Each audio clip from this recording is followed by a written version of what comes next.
League this season. Danny, a key word that he used there was fight, saying that was really the difference between the two teams. Is that what you felt as well? I did. I mean, there was a lack of quality at times from Liverpool, which we're not used to, but he's spot on and very honest of him. Very rarely have we seen a Liverpool player come out and talk about a lack of fight within the team in a long time. But it was as clear today as we've seen all season, the lack of physical presence that the Liverpool team has. Second balls, headers, knockdowns, blocks, tackles. I mean, yes, Brentford were superb. Give them credit. But Liverpool was so far off it physically that you can't win games of football when you're second best in every department. Yeah, and then from that, as you mentioned, Brentford were superb. One of the outstanding things, as Robertson had said, was the fight, which they showed. You know, they were first to the ball. They showed intensity, put bodies on the line tonight. Yeah, they won the duels. They were really at it. They showed us that then distance covered a lot more ground than Liverpool players, which for a Liverpool team doesn't usually happen within the stats. So to look at that, that's not good enough for a Liverpool side. But you know, Brentford have worked really hard for that win, and yeah, they fought and they battled, but they also showed some quality as well within the play, and each other knew what they were doing as well. You know, it showed with the Shatters goal in behind game plan, and it worked out today. I think his distance covered is one conversation, but I bet you Brentford's intensity was higher as well. Because sometimes you can run around, but with intensity, with desire, with meaning, with purpose, and also the plan. It wasn't by luck. They knew exactly what they were doing. They'd worked on it, obviously. Keith Andrews had set up a game plan, and they nailed it. So the coach deserves credit, the players' physical condition, their technical ability. That was as good a Brentford performance as I've seen in a long time. Then just from your old side, Liverpool, of course, now, this is the big story because it's the reigning champions. They've gone 4 in a row in the Premier League. As I mentioned, 4 in the whole of last season that they lost.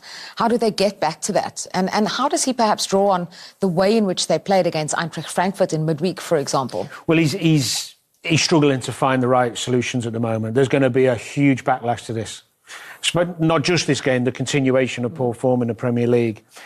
They've got 2 problems. One is the defensive issue, how open they are. And I think the other issue is the physical condition.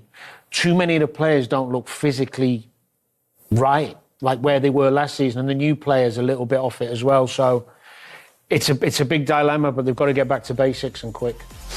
Well, a tough watch for you, Danny. Thank you so much for providing the expert analysis. Thank you to Ben Mee as well. A big night for Brentford. Wonderful to have all of you joining us. The big news, Liverpool have lost for the 4th time in a row. Absolutely mad game. So much drama, so much to digest at the end of that one. But it is ultimately a night that leaves the Brentford fans delighted, but Liverpool fans with still lots of questions and feeling very unhappy still. Absolutely, as the skipper comes to join us. But yes, absolutely. Yes, there's loads of questions that need to be answered.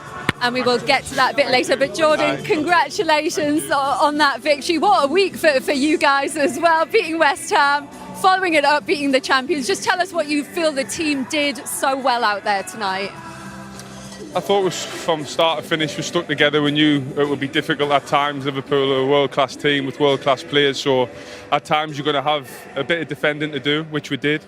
But I thought just the way we defended together, the way then we stay composed on the ball and try to, rather than just kicking it forward at times, it's trying to play the long ball, but in behind to someone running in, like Dams did for Kev on the second goal, I think it was, and Thiago was a threat all night. And he's been like that all season, to be fair. So we've got a lot of good players on the counter-attack with the front 3. And we've got people like Dams and Yarmo in the centre-half that can pick passes as well. So overall, I thought it was a really good performance and deserved the win in the end. Jordan, Liverpool low on confidence at the moment and going through a transitional period. Were there any areas in particular that you wanted to exploit over the full-backs, for instance, or literally just outwork them really and play to your strengths? I mean, you look all over the pitch, there's not much to go at. They're all quality players, you know. I don't really see a weakness in the team. Yes, I know there's been results of late that haven't been great for them, but for me they're still top players in the top team.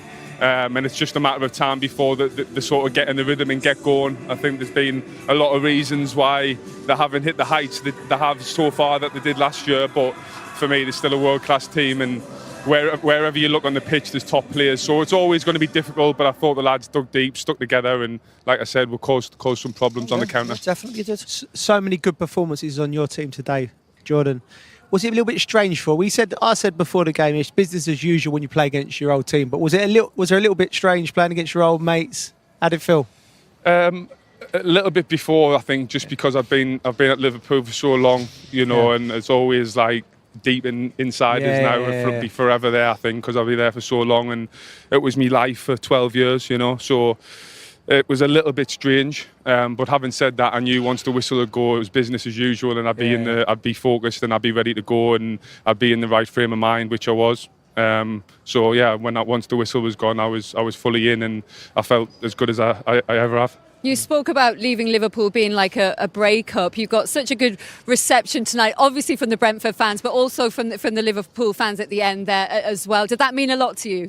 Of course. Like I said, I was there 12 years, dedicated a lot of my life.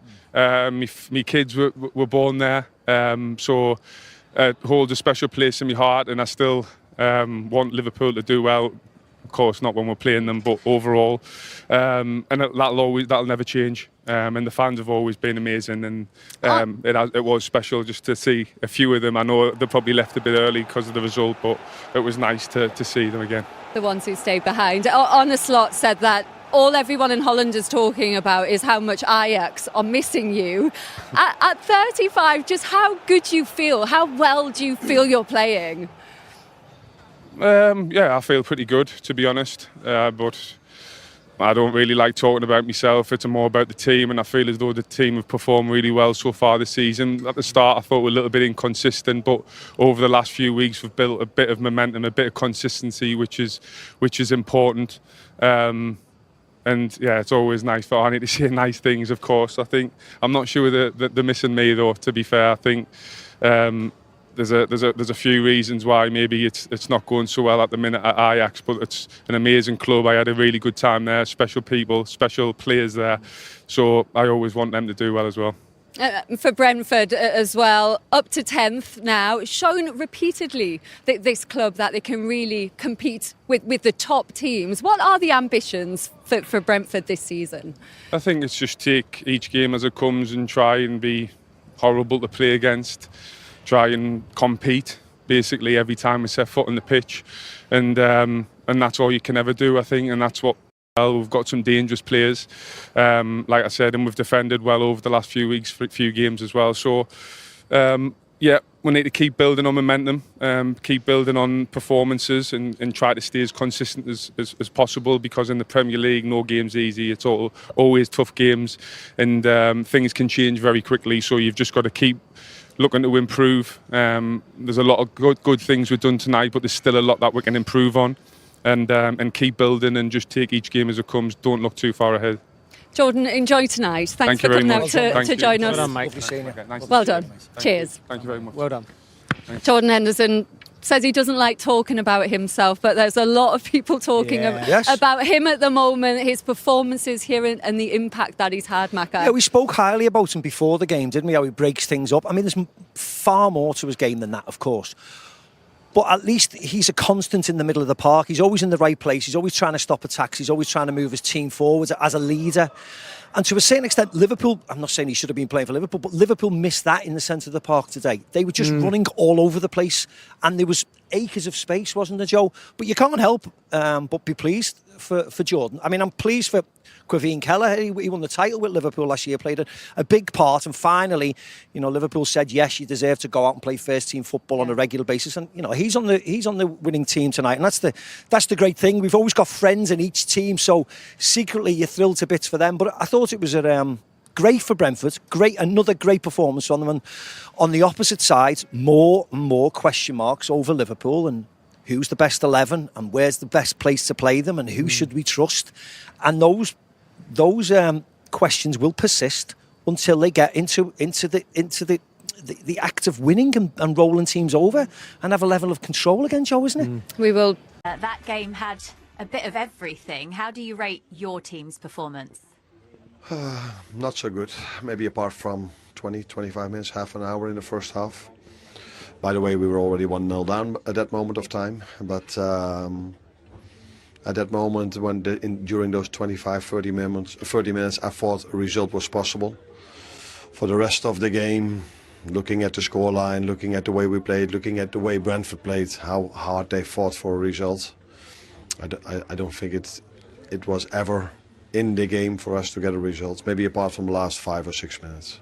It's 4 straight Premier League defeats now. I know you've already spoken that the games are all different that you've lost in this run, but what's concerning you the most about these performances? Nah, like you said, you cannot compare all of them. What the most concerning thing is that you lose 4 times in a row. So it's always about the result, and then afterwards you're going to judge the performance, which today was, in my opinion, the worst from all the 4 losses we've had. And again, conceding a set piece, not scoring one, makes it for us again hard to win a game of football. Why was it the worst? Get the result. Why was it the worst? I think we lost. We didn't do the basics right, especially the first half, but during parts of the second half as well. I think they won more duels than us. They won more second balls than us. Yeah, conceding. If you go here, you know if you're going to concede goals, it's not a surprise that one of them might be a set piece, because this is one of the main strengths. But apart from that, the counter-attack is also a big strength, and that was the way we conceded 2 goals. And for me, we were also unlucky with the penalty we conceded, because I'm not too sure if the referee would have given that one if he thought it was inside, but he thought, soft contact outside the box, let's give them a free kick. But yeah, then it turned out to be inside the box, and the VAR had to overturn it because that's his job. And we were 3-1 down, and after that we tried, made some substitutions, but maybe, if I'm completely honest, them scoring at that moment of time maybe was more realistic than us scoring the 3-2. Salah took his goal so well. If that is the goal that is to get him back on a scoring run, how important could that be for the team? If Mo is going to go on a scoring run, that's definitely going to be important for the team. But football is about scoring goals, but football is also about not conceding goals. And so for so many games now, we've conceded 1, 2, 3 goals, and every time almost also in the first 5 minutes. So yeah, it would definitely help the team if we have players that score a goal, but that only helps if we are able, as a team, to keep a clean sheet, because keeping a clean sheet is not only what the last line does, that is something we as a team have to do better. And with the injuries stacking up now as well, does that make this challenge even harder to get back to winning? Yeah, you prefer to have all your players available. That's simple and clear. But yeah, if that's not the situations, the players we do have available need to bring the results in, and this is something you can have in a season, that you have a few injuries, and this is what we are what's happening with us now, and yeah, that is something I'm not liking, of course, but something you have to accept. Thanks for talking, Arne. You're welcome. Virgil, a game full of drama. How do you sum it up from a Liverpool perspective? Disappointed for losing here.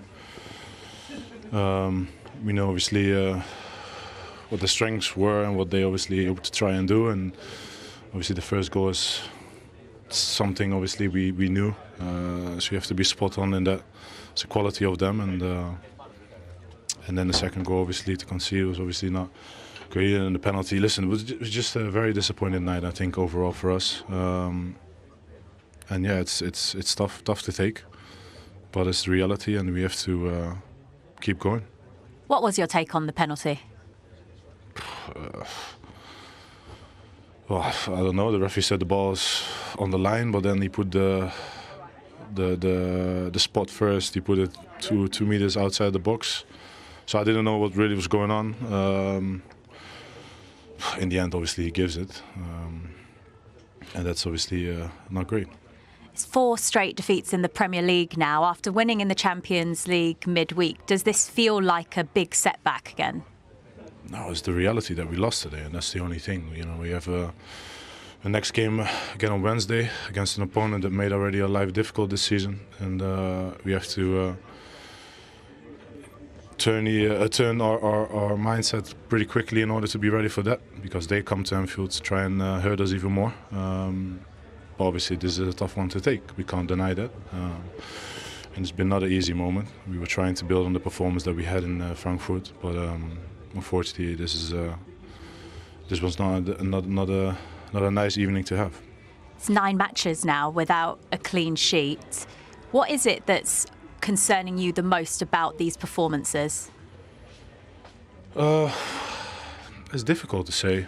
The fact is that we didn't keep clean sheets for 9 games, and it's easy then to blame a particular person or the backline or set pieces, but it's a collective thing in the end as well, and everyone has to look in the mirror, including myself, and that's what we all do, and that's what we all have discussed as well.